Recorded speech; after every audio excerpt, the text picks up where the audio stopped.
আসসালামু আলাইকুম এভরিওয়ান।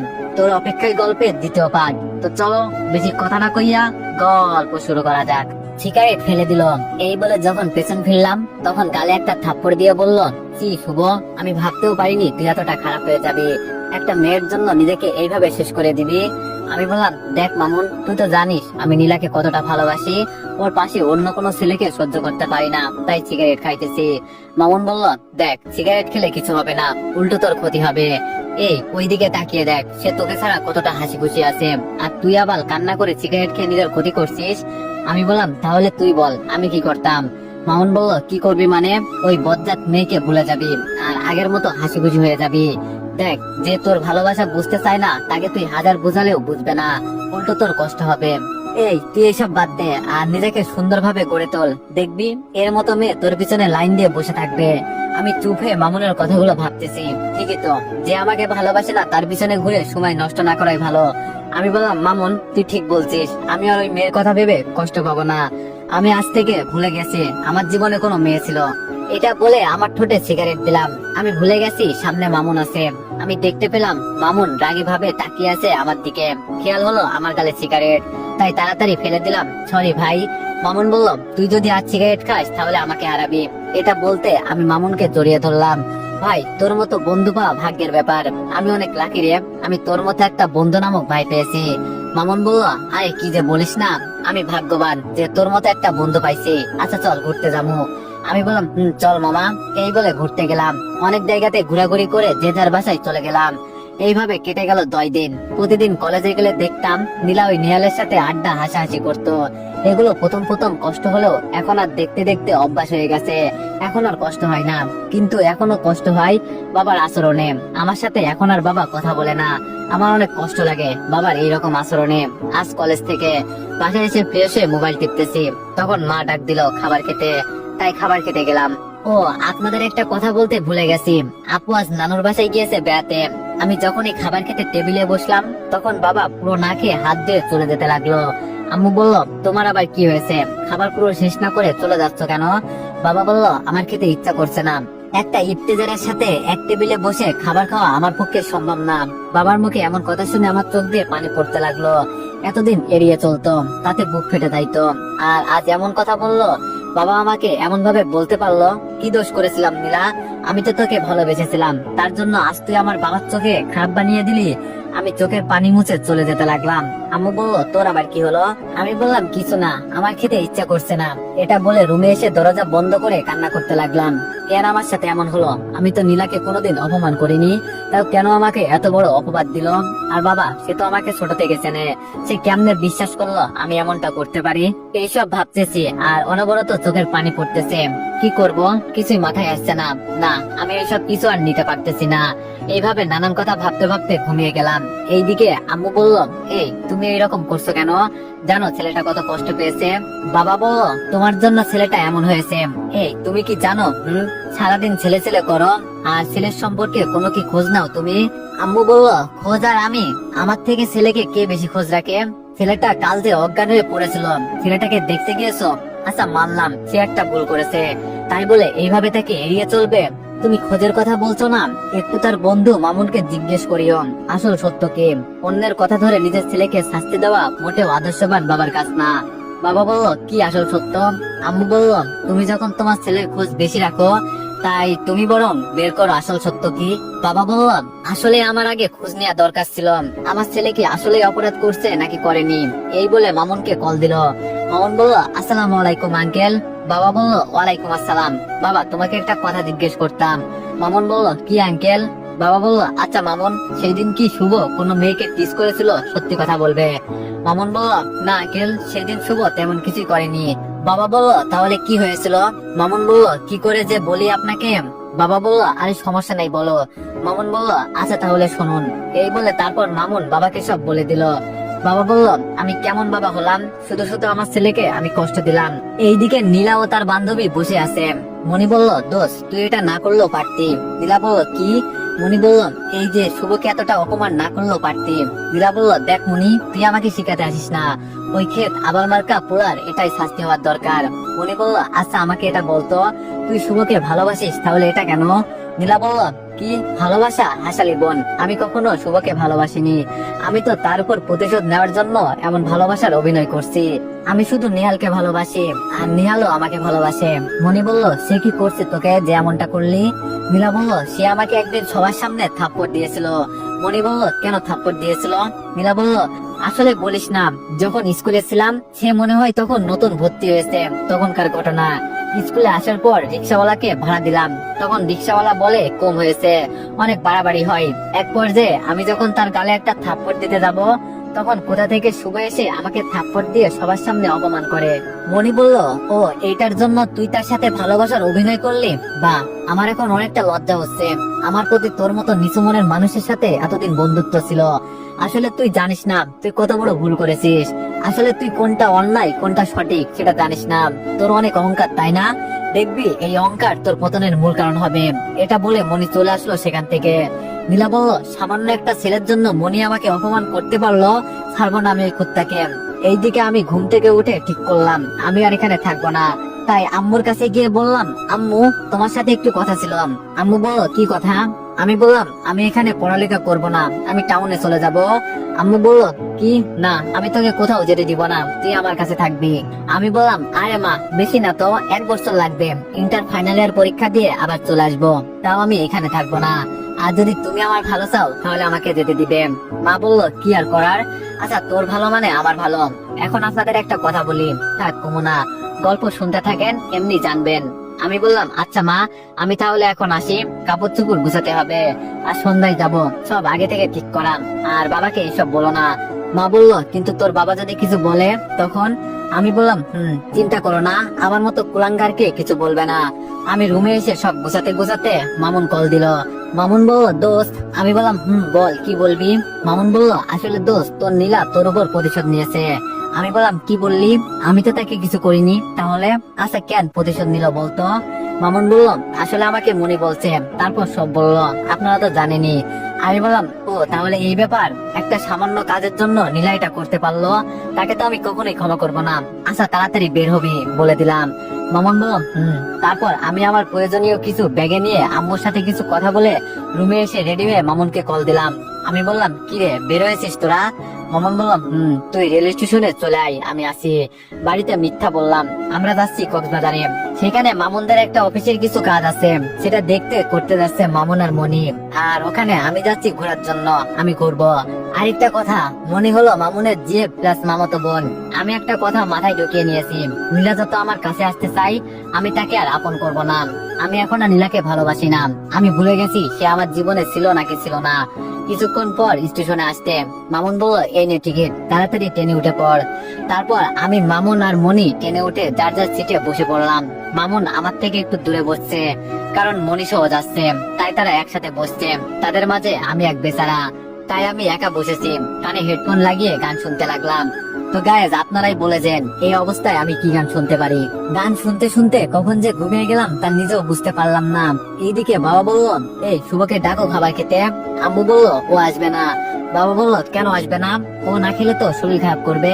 আম্মু বলল, তোমার আবার তার প্রতি দরদ আসলো কখন থেকে? বাবা বলল, মানে কি, শুভ আমাদের ছেলে, তাই মায়া তো হবেই, তাই না? তুমি থাকো, আমি গেলাম আমার ছেলেকে ডাকতে। আম্মু বলল, শুভকে ডেকে লাভ হবে না। বাবা বলল, নেই মানে? কোথায় আমার ছেলে? এত রাত হয়ে গেল, এখনো বাসায় ফিরলো না কেন? আম্মু বলল, শুভ চলে গিয়েছে কক্সবাজার। বাবা বলল, চলে গিয়েছে মানে? মাথা খারাপ নাকি? আবুল তাবুল বলবা না তো। আমার ছেলে কক্সবাজার গেল আর আমাকে বলে গেল না। আম্মু বলল, কেন বলে যাবে, এটা বলতে পারো? আচ্ছা, তুমি নিজে বলতে পারবে গত 5-6 দিন তুমি আমার ছেলের খোঁজ নিয়েছো, কি করে না করে, কেমন আছে? আচ্ছা, বাদ দিলাম, খোঁজ তো দূরের কথা, তার সাথে ভালোভাবে কথা বলছো? বাবা কিছু না বলে মাথা নিচু করে আছে। আজ তোমার জন্য আমার ছেলে আমাকে ছেড়ে দূরে চলে গিয়েছে। সে বলে সে 1 বছর আসবে না, সেখান থেকে পড়াশোনা করবে। তার মুখে এমন কথা শুনে তখন আমার বুক ফেটে যাচ্ছিল। মনে হয় একটা মায়ের কাছ থেকে তার ছেলে আলাদা হওয়াটা কতটা কষ্টের তুমি জানবে কি করে? সে প্রতিদিন আমার কোলে বসে কান্না করতো। কেন জানো? কারণ তুমি তার সাথে কথা বলতে না, তাই আমাকে বলতো, মা, আব্বু কি আমাকে কখনো ক্ষমা করবে না? আজ আমার ছেলে আমার থেকে আলাদা হয়েছে শুধুমাত্র তোমার জন্য। আমি তোমাকে কখনো ক্ষমা করব না। যতদিন আমার ছেলে এই বাড়িতে না আসে তুমি আমার সাথে একটা কথাও বলবে না। বাবার চোখে পানি টলমল করছে। বাবা আম্মুর হাত ধরে বলল, আমি নিজেও জানি না আমি কতটা ভুল করে ফেলেছি। প্লিজ তুমি আমাকে ক্ষমা করে দাও, আমি শুভকে যেখান থেকে পারি তোমার কাছে নিয়ে আসবো। আম্মু বাবার হাত এক ঝাটকিয়ে সরিয়ে বলল, চুপ, এখন এসব না বলে আগে নিয়ে আসো, তারপর কথা, এর আগে না। এই বলে মা চলে গেল। মাঝরাতে ঘুম ভাঙতে আমার পাশে তাকিয়ে দেখি একটা মেয়ে। মেয়েটা ঘুমাচ্ছে, কি নিষ্পাপ, ছোট্ট বাচ্চাদের মতো করে ঘুমাচ্ছে। আমি তার এই নিষ্পাপ ঘুমন্ত চেহারার দিকে তাকিয়ে থাকলাম। তার দিক থেকে আমার চোখ যেন সরছে না। কোন এক মহান ব্যক্তি বলেছেন, ঘুমন্ত অবস্থায় যে মানুষকে মায়া সুন্দর লাগবে সে আসল সুন্দর। সকালবেলায় মামুনের ডাকাডাকিতে ঘুম ভাঙলো। তখন পাশে তাকিয়ে দেখলাম মেয়েটি নেই। এইদিকে ওইদিকে তাকাতে লাগলাম। মামুন বলল, কি রে, কাকে খুঁজতেছিস? আমি বললাম, এখানে একটা মেয়ে, থাক কেউ না, চল ট্রেন থেকে নামি। মামুন বলল, কি হয়েছে, তুই কি লুকাচ্ছিস? আমি বললাম, আরে কিছু না তো, মনে হয় স্বপ্ন দেখছিলাম। তারপর ট্রেন থেকে নেমে একটা গাড়ি নিয়ে একটা হোটেলে উঠলাম। আগে থেকেই বুকিং ছিল। আমি আর মামুন একটা রুমে যাচ্ছি, আর মনি তাদের বাসায় চলে গেল। অফিসটা মনির আব্বু দেখে, যদিও এটা মামুনদের। আমি আর মামুন ফিরে রুমে কিছুক্ষণ বসতে কল দিল মামুনকে। মনি বলল, হ্যালো, আমি তোমাদের হোটেলের নিচে, তুমি শুভকে নিয়ে আসো, আমরা নাস্তা করে ঘুরতে যাব। কাল থেকে তো অফিসে যেতে হবে, সময় পাবো না। মামুন বলল, চল শুভ, আজ পুরো দিন ঘুরবো। আমি বললাম, তারপর আমরা হোটেলের নিচে একটা রেস্টুরেন্টে গিয়ে নাস্তা করতে লাগলাম। এবার আপনাদের হয়তো একটা প্রশ্ন থাকবে, আমরা এখনো ছোট, অফিসের কি বুঝবো? আসলে এখানে অফিসের ম্যানেজারের কিছু সমস্যার কারণে 3 দিনের ছুটিতে গিয়েছেন, আর এখন কাজের অনেক চাপ, তাই ম্যানেজারের দরকার। তাই এখানে মামুন ও মুনি আসলো। আমার কোনো কাজ নেই, আজাইরা চলে আইছি। তারপর হোটেল থেকে বের হয়ে সমুদ্র সৈকতে অনেকক্ষণ ঘুরলাম। আমার আর কি, ঘোরাঘুরি তো সব মামুন শালা করছে, তার বড় লগে আছে। আমি একা মানুষ, তাই এদের মাঝে না থেকে নিজের মতো ঘোরাঘুরি করলাম। রাত পর্যন্ত বাইরে ঘুরে হোটেলে এসে ঘুম দিলাম। সকালবেলায় মামুনের ডাকাডাকিতে ঘুম ভেঙে গেল। এই তোর সমস্যা কি? গরুর মতো চিৎকার করছিস কেন? শান্তি মতে ঘুমাতে দিবি না? মামুন বলল, শালা অফিসে যাবি না? আমি বললাম, আমি সেখানে গিয়ে কি করব, তুই আর মনে যা তো, আমি ঘুমাই। এই বলে আবার ঘুমিয়ে পড়লাম। এইবার মামুন এক লাথি দিয়ে আমায় ফেলে দিল খাট থেকে। আমি বললাম, ও মা গো, গেল গেল, আমার সাদের কোমরটা গেল। ওই শালা, তুই আমার লাথি মারলি কেন? মামুন বললাম, এখন ফ্রেশ হতে না গেলে আরো 2টা দিমু। তারপর এক ধরনের জোর করে আমাকে ওয়াশরুমে ঢুকিয়ে দিল। আমি বললাম, শালা তোর কখনো বিয়ে হবে না, আর যদি বিয়ে হয় তোকে লাথি মেরে এভাবে তুলবে। এরপর ফ্রেশ হয়ে রেডি হয়ে নাস্তা করে 2 জন মিলে অফিসে গেলাম। মনি তাদের বাসা থেকে যাবে। অফিসে এসে মামুনকে বললাম, দোস্ত, আমার তো কোনো কাজ নেই, তাই কি করব, পুরো অফিসটা ঘুরে দেখি। মামুন বলল, আচ্ছা, আমি পিয়ন চাচাকে বলে দিচ্ছি, তোকে সবকিছু ঘুরিয়ে দেখাবে। এইদিকে বাবা আমাকে খুঁজতে চলে এলো কক্সবাজারে। অন্যদিকে নীলার কেমন জানি কিছু ভালো লাগছে না, কেমন মন মরা হয়ে থাকে। তার কাছে মনে হয় সে কিছু একটা হারিয়ে ফেলেছে। এবং রাতে সকালে যখন মোবাইলে কল বা নোটিফিকেশনের আওয়াজ হয়, তখন সে দৌড়ে এসে মোবাইল হাতে নেয়। তারপর আবার কি মনে করে হতাশ হয়ে যায়। নেহাল বলল, কি হয়েছে তোমার নীলাম? এই কয়দিন দেখছি তুমি কেমন জানি হয়ে গেছো, আমার সাথে ঠিক মতো কথা বলো না, কিছু বললে এড়িয়ে যাও, কি হয়েছে তোমার? নীলা বলল, তেমন কিছু নাই, এমনি। নেহাল বলল, আচ্ছা চলো ঘুরতে যাবো, তাহলে মুড ভালো হয়ে যাবে। নীলা বলল, না, আমার ভালো লাগছে না, তুমি যাও, আমি বাড়ি গেলাম। নেহাল বলল, ভালো লাগবে কেন, এখন তো আর শুভ নাই। নীলা বলল, রিয়াল, মাথা গরম করো না তো, আমার এমনি ভালো লাগছে না। নেহাল বলল, সত্যি কথা বললে দোষ, আসলে তুমি আমাকে ভালোবাসো না, এটা আমি বুঝতে পারছি। নীলা বলল, যা, তোর যেটা ইচ্ছা ভাব। এই বলে নীলা চলে গেল তার বাড়িতে। এইদিকে আমি একটা চেয়ারে বসে ফোন টিপছি। তখন একটা মেয়ে এসে বলল, আসেন ভাইয়া, আপনাকে অফিস ঘুরিয়ে দেখাচ্ছি।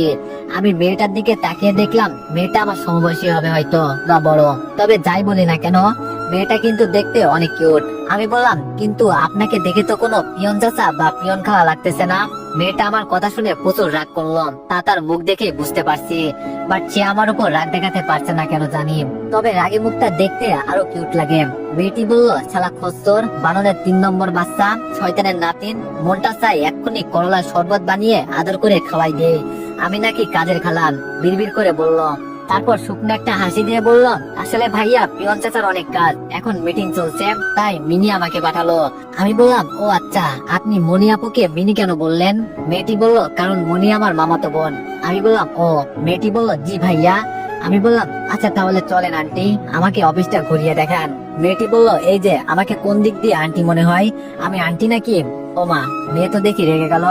আমি বললাম, তাহলে এইরকম একটা পিচ্চি ছেলেকে কোন দিক দিয়ে ভাইয়া মনে হয়? আমাকে বলে পিচ্চি, আজ বিয়ে দিলে কাল 11টা বাচ্চার বাপ হয়ে যাব, আর সে নাকি বলে বাচ্চা। মেয়েটি বলল, তাহলে কি ডাকবো? আমি বললাম, আমার নাম শুভ, বুঝলেন, শুভ ডাকবেন। আর হ্যাঁ, আপনার নাম কি? মেয়েটি বলল, আচ্ছা ডাকমুনি, আমি জেরিন। আমি বললাম, তাহলে আমি আপনাকে জেরিন আপু বলে ডাকবো, কেমন? জেরিন বলল, শালা আসলে একটা খচ্চর, আমার মতো একটা মেয়েকে বলবে কিনা আপু, শালা তোর কখনো বিয়ে হবে না, বদদুয়া দিলাম মনে মনে। ওকে ডাকিয়েন, এখন চলেন তো। দেখি কথাটি রাগ দেখিয়ে বলল, তাতে আমার কি, আমি তো ঘুরতে আইছি। তারপর জেরিন আপুর সাথে ঘুরতে লাগলাম পুরো অফিসটা ঘুরে দেখার সময় আমি জেরিন আপুর সাথে একটা কথাও বলিনি, শুধু আপু এটা কি, এটা কোন ডিপার্টমেন্ট ইত্যাদি। এইদিকে জেরিন আপু বলল, শালা উজবুক তেলাপোকা ইঁদুর, আমাকে আপু ডাকতে ডাকতে মনে হয় নিজের মায়ের পেটের বোন বানিয়ে দিবে। তোকে খালি একবার বাগে পাই, দেখাবো নি মজা। আমি বললাম, জেরিন আপু আমরা তো অনেক ঘুরলাম, চলো এখন কিছু খেয়ে নি। জেরিন বলল, ওই পোলা, খালি আপু আপু কেন বলছো? আমি তোর কোন জন্মের বোন? আমাকে আপু ডাকবি না, নাম ধরে ডাকবি, বুঝলি? আমি বললাম, কিন্তু আপু তুমি। জেরিন বলল, আরেকবার আপু ডাকবি নাক ফাটিয়ে দিমো আর চিৎকারও করবো। আমি জেরিনের এমন কথা শুনে ভয় পেয়ে গেলাম। মেয়েটার যে রাগ হয়তো নাক ফাটিয়ে দিতে পারে। আমার আবার মেয়েদের প্রতি বিশ্বাস নেই, কিন্তু সম্মান করি। আচ্ছা আর আপু ডাকবো না, নাম ধরে ডাকবো। জেরিন আমার গাল টান দিয়ে বলল, গুড বয়, চলো নিচে অফিস ক্যান্টিনে। আমি বললাম, এভাবে গাল টানলেন কেন? জেরিন বলল, আমার ইচ্ছা হয়েছে তাই, তাতে তোমার কি? আমি বললাম, দেখেন গায়ে হাত দেওয়া আমার একদম পছন্দ না, তাই একদম গায়ে হাত দিবেন না। জেরিন বলল, সরি, চল তাহলে। গায়ে হাত দিবেন না সেটা সবাই বলে দিবে, মনে মনে বলল। তারপর আমরা নিচে ক্যান্টিনে এসে নিজের মতো অর্ডার দিয়ে খাবার খেলাম। তখন মামুন এসে বলল, দোস্ত তোরা এখানে চল, খালাদের বাসায় যাব, আজ আর কাজ নেই। আমি বললাম, ও আচ্ছা চল। তারপর 4 জন মিলে মামুনদের খালাদের বাসায় গেলাম। সেখানে দুপুরে খেয়ে সন্ধ্যা পর্যন্ত থেকে চলে আসলাম হোটেলে। মামুনের খালা খালো অনেক ভালো, ওখানে থাকতে বলছিল কিন্তু থাকিনি। আর মামুনকে তো অনেক বকা দিছে, কেন তাদের বাসায় না থেকে হোটেলে উঠছি, হ্যান ত্যান আরো অনেক কিছু। মামুন বলল, জেরিনের সাথে এত ভাব কিসের? আমি বললাম, ভাব মানে তোর কথা বুঝতেছি না। মামুন বলল, বুঝি বুঝি, সব বুঝি, আমাদের না বললে কি হবে? আমি বললাম, আরে তুই যেটা ভাবছিস আসলে সেটা না, এমনি একটু কথা বলা হয়েছে। আর তুই তো জানিস আমি আর ওইসব ভেজালে পা দিব না। মামুন বলল, তোর বাবা ফোন দিচ্ছে, কি বলবো? আমি বললাম, তুই ধরবি না কেন? ফোন দিবে বুঝতে পারছি না। আর শোন, নতুন সিম ঢুকা, এই যে পুরাতন সিম খুলে রাখ। মামুন আমার কথা মতো কাজ করলো। আমি বললাম, চল 2 জন মিলে সমুদ্রের পাড় থেকে ঘুরে আসি। মামুন বলল, চল ঘুরে আসি। এখানে মামুনদের সাথে অফিসে যাওয়া, সন্ধ্যায় 2 জন মিলে ঘোরাঘুরি, আর অফিসে গেলে জেরিনের সাথে আড্ডা দেওয়া, এইভাবে 7 দিন কেটে গেল। আমি এতটা ঘোরাঘুরি আর আড্ডাতে ব্যস্ত হয়ে গেছি, আমার মনে হয় না আমার মনের ভিতরে এত কষ্ট আছে। আমি আর জেরিন এখন বেস্ট ফ্রেন্ড হয়ে গেছি, যদিও সে আমার থেকে বড়। তার সাথে দুষ্টামি করা, মজা করতে করতে কিভাবে যে সময় চলে যায় নিজেও জানি না। এই 7 দিনে আম্মুর সাথে কথা বলছি, আম্মু অনেক কান্না করে চলে আসতে। আর আপুর সাথে এখনো কথা বলিনি, আমার সাথে রাগ করেছে আমি তাকে ছেড়ে চলে আসছি না বলে। এইদিকে আব্বু আমাকে খুঁজতে খুঁজতে অনেকটা ক্লান্ত, অনেক চেষ্টা করছে আমাকে খোঁজার, কিন্তু পাইনি। অন্যদিকে নীলা সারাদিন মন খারাপ করে বসে থাকে, আর কলেজে গেলে এইদিক ওইদিক কাকে যেন খোঁজে। আর নীলার মন খারাপ দেখে তার বাবা বলছে তাই তাকে শপিং করাতে নিয়ে যাবে। তাই নীলাও বলছে তারা নাকি রিক্সা করে যাওয়া আসা করলো। এরপর তো নীলাও তার বাবাকে রিক্সা করে শপিং করে বাসার সামনে নামলো। তারপর তার বাবা রিক্সাওয়ালাকে ভাড়া দিতে রিক্সাওয়ালা চাচা বলল, স্যার আর একটু বাড়িয়ে দিন, এখানে তো 100 টাকা ভাড়া, আপনি দিলেন 90। নীলা বলল, এই বেশি কথা না বলে যেটা দিয়েছে সেটা নিয়ে চলে যা। রিক্সাওয়ালা চাচা বলল, স্যার অনেক কষ্ট করে রিক্সা চালাই, এতে পরিবার চলে, এতে যদি আপনারা ভাড়া কম দেন তাহলে আমরা চলবো কেমনে? নীলার বাবা বলল, নীলা, বড়দের সাথে কেমন করে কথা বলতে হয় তুমি জানো না? এই নেন চাচা, আপনার ভাড়া 50 টাকা। এই বলে চলে যেতে লাগলো। তখন রিক্সাওয়ালা চাচা বলল, দাঁড়ান স্যার, 40 টাকা দিয়ে বলল, এই নেন আপনার ফেরত টাকা। স্যার আমরা গরিব হতে পারি, তবে ডাকাত না, আমার ন্যায্য ভাড়াই চাই, তার থেকে বেশি চাই না, কমও না। হ্যাঁ অনেক আছে, ভাড়া বেশি নেই, কিন্তু আমি এমন না, হালাল টাকা কামাই করে খাবো, এতে যদি না খেয়ে মরতে হয় তাতেও রাজি আছি। এই বলে রিক্সাওয়ালা চলে গেল। এইদিকে নীলার এই কথাগুলো শুনে কেন যেন মনে হলো সে কিছু একটা ভুল করছে। নীলার বাবা বলল, কিরে তুই কোথায় হারিয়ে গেলি? আবার এই বলে ধাক্কা দিল। নীলা বলল, কই চলো বাসায় চলো। এরপর নীলা বাসায় ঢুকে রুমে গিয়ে সে ভাবতে লাগলো, ঠিকই তো বলেছে রিক্সাওয়ালা চাচা, আর আমি এইরকম একজনের সাথে বেয়াদবি করছি বলে শুভ আমাকে মারে, যাতে আমি আমার ভুল বুঝতে পারি। কিন্তু আমি তাকে কি করলাম এটা ভাবতেই নিজের প্রতি ঘৃণা লাগছে। এইভাবে অনেক কথা ভাবতে ভাবতে ঘুমিয়ে গেল নীলাম। এইদিকে আজ আমি আর মামুন তাড়াতাড়ি অফিসে আসলাম, কারণ আজ রাতে আমরা চলে যাব। অফিসে বসে ফোন টিপছি, তখন একটা মেয়ে এসে বলল, হাই কি করেন? আমি বললাম, বসে বসে তারাগুনি। মেয়েটি বলল, মিথ্যা কেন বলছেন, আমি দেখতেছি মোবাইল টিপতেছেন। আমি বললাম দেখতে যখন পারছেন তাহলে বলছেন কেন? মেয়েটি বলল এইরকম ভাবে কথা বলছেন কেন, একটু সুন্দর ভাবে কথা বলতে পারেন না? আমি বললাম সরি, দুঃখিত। সম্মানিত মেয়ে মানুষ, আপনি এখানে কি কথা পেশ করিতে আসিয়াছেন? দয়া করে আপনার কথা পেশ করিতে পারেন। মেয়েটি হেসে বলল আপনি অনেক মজার মানুষ। আমি বললাম এখানে মজার কি বলছি আজব? মেয়েটি বলল এই যে আমার নাম ঋতু, আমি মেয়ে মানুষ নাম, আপনার নাম কি? আমি বললাম ও আমার নাম শুভ। ঋতু বলল আচ্ছা পড়ালেখা করেন? আমি বললাম না। ঋতু বলল তাহলে কি করেন? আমি বললাম মোবাইল টিপি। ঋতু হেসে বলল আচ্ছা কিসে পড়েন? আমি বললাম টেবিল চেয়ারে পড়ি। ঋতু বলল আচ্ছা আপনি এমন কেন, সবকিছুতে টেরা টেরা কথা কেন বলেন? আমি বললাম কারণ আমি টেরা কথা বলতে ভালোবাসি। ঋতু বলল ও গুড। তারপর তার সাথে কিছুক্ষণ কথা বললাম। ঋতু বলল আচ্ছা আমি আসি, কাজের সময় হয়ে গেছে। আমি বললাম কেন, আর একটু থাকেন? ঋতু বলল না, আরেকদিন, এখন অনেক কাজ। আমি বললাম যান, আপনার সাথে কথা বলে ভালো লাগলো। ঋতু মেয়েটি একটা মুচকে হাসি দিয়ে চলে গেল। উফ বাবা, বাঁচা গেল। কি বাঁচাল মেরে বাবা। কেউ এত কথা বলে? আর কিছুক্ষণ থাকলে হয়তো মাথা হ্যাং হয়ে যেত। তখন মনে পড়লো আজ রাতে তো চলে যাব। এইবার মন খারাপ হয়ে গেল, কারণ এখানে থাকতে থাকতে অনেকটা এখানকার পরিবেশ মানুষজনের মায়াতে পড়ে গেছি। হঠাৎ পিছন থেকে জেরিন বলল কিরে মন খারাপ হয়ে গেল নাকি? আমি বললাম কেন মন খারাপ হবে? জেরিন বলল না, দেখলাম কত সুন্দর করে কথা বললি, এখন তো চলে গিয়েছে, তাই মনে হলো মেয়েটির জন্য মন খারাপ হয়ে গেল। আমি বললাম রে, মেয়েটা অনেক ভালো, অনেক সুন্দর ভাবে কথা বলে, মেয়েটি চলে যাওয়াতে অনেক কষ্ট পাচ্ছি। জেরিন বলল কি কুত্তা বিলাই হনুমান, মেয়েটি চলে যাওয়াতে কষ্ট পাচ্ছিস তাই না?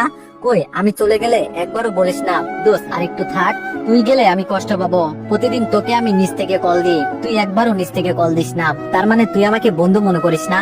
তুই ওই সাতচল্লিশ ডাইনিকে বন্ধু মনে করিস তাই তো? যা, তোর সাথে কথাই বলবো না। এগুলো বলছে আর আমার পিঠে কিল ঘুষি দিতেছে। আমি বললাম ঠান্ডা অনেক লাগতেছে আমার। জেরিন বলল না, আরো মারবো। তোকে কি আদর করার জন্য মারছি নাকি? আমি বললাম প্লিজ আর মারিস না, আমি না তোর বন্ধু, আমি তো তোকে রাগানোর জন্য এইসব বলছি। জেরিন বলল তোর আমাকে রাগাতে ভালো লাগে তাই না কুত্তা? আমি বললাম রে অনেক। আচ্ছা তোকে অনেক মিস করবো রে। জেরিন বলল কেন কেন? আমি বললাম আজ রাতে চলে যাব আমরা। এটা বলতেই আমি খেয়াল করলাম জেরিনের মুখটা কালো হয়ে গেছে। জেরিন বলল আরো কয়টা দিন থাক না প্লিজ। আমি বললাম না রে, আম্মু অনেক কান্না করতেছে, কারণ আমাকে অনেক ভালোবাসে তো তাই। জেরিন বলল ও আচ্ছা, তাহলে আজ চলে যাবি? আমি বললাম জেরিন বলল আচ্ছা তুই থাক তাহলে, আমার বাড়িতে অনেক কাজ আছে। এই বলে জেরিন চলে যেতে লাগলো। আমি বললাম আজ মনে করছিলাম একজনকে নিয়ে পুরো দিন ঘুরবো, কিন্তু তার তো কাজ আছে, তাই কি করার, ঋতুকে নিয়ে যাব। এটা বলতে জেরিন আমার কাছে এসে আমার কলার ধরে বললাম এই কুত্তা, আমাকে ছাড়া অন্য কাউকে নিয়ে ঘোরার কথা বললে গলা টিপে মেরে ফেলবো, চল আমাকে নিয়ে। আমি বললাম কিন্তু তোমার তো কাজ আছে তাই না? জেরিন বলল কিসের কাজ? ভার ভেজাক কাজ। তুই আজ আমাকে নিয়ে সারাদিন ঘুরবি, মানে ঘুরবি, চল। এই বলে আমার হাত ধরে অফিস থেকে বের হতে লাগলো। আমি বললাম আরে কি করছো, হাত ছাড়ো, সবাই দেখছে তো। জেরিন বলল দেখলে আমার কি, তুই হাঁটবি নাকি কোলে তুলমো? তারপর জেরিনের সাথে অফিসের নিচে আসতে একটা রিক্সা নিয়ে ঘুরতে বের হলাম। রিক্সাতে বসার সময় এমন ভাবে আমার হাতটা ধরে রাখছে আমি যেন তার বিয়ে। আমি বললাম কি করছো, এইভাবে হাত ধরে রাখছো কেন, লোকে কি বলবে? জেরিন বলল বেশি কথা না বলে চুপচাপ বসে থাক, না হলে লাথি মেরে ফেলাই দিমো। রেগে বললো কথাটা। তার কথা শুনে আমি চুপ হয়ে গেলাম। তারপর আমরা বিকাল পর্যন্ত অনেক জায়গায় ঘুরলাম। দুপুরে খাবার একটা রেস্টুরেন্টে খেয়ে আবার ঘুরতে লাগলাম। বিকাল বেলায় নদীর পাড়ে আমি আর জেরিন নীরবে বসে আছি, কারোর মুখে কোনো কথা নেই। আমি লাল রক্তবর্ণ ধারণ করা সূর্যের দিকে তাকিয়ে আছি আর মনে মনে ভাবতেছি। ভাবনার জগৎ থেকে ফিরে আসলাম জেরিনের ডাকে। তারপর আমি জেরিনের দিকে তাকালাম, তাকিয়ে দেখি তার মুখটা কেমন জানি ভারী হয়ে গেছে, আগের মতো সেই চঞ্চল ভাবটা নেই। জেরিন বলল আচ্ছা শুভ, আমি দেখতে কেমন? আমি বললাম তুমি দেখতে সুন্দর, তুমি অনেক ভালো, তোমার কথা বলা, তোমার আচার আচরণ, সব দিক থেকে তুমি বেস্ট, তুমি যে কারোর মনই জয় করে নিতে পারবে। জেরিন বলল আচ্ছা আমি যদি কাউকে ভালোবাসি বলি তাহলে সে কি আমাকে ফিরিয়ে দিবে? আমি বললাম কি যে বলো না, তোমার মতো সুন্দর এত ভালো একটা মানুষের প্রপোজ কেউ ফিরিয়ে দিবে তা প্রশ্নই আসে না। তা কাকে ভালোবাসো, আমাদের দুলাভাইকে একটু দেখতে চাই। এটা বলতেই জেরিন একটা মুচকি হাসি দিল। জেরিন বলল ও আচ্ছা শুভ, আমি যদি তোমাকে একটা কথা বলি তাহলে তুমি রাগ করবে? আমি বললাম কি কথা বলো। আমি রাগ করবো কেন আজও, তুমি নির্দ্বিধায় বলো, কোনো সমস্যা নেই। এরপর জেরিন এমন একটা কাজ করবে তা আমি কখনোই ভাবতে পারিনি। তো এভরিওয়ান, নেক্সট পার্টের জন্য সবাই একটু বেশি বেশি কমেন্ট আর একটু বেশি বেশি লাইক করে দিও। ধন্যবাদ।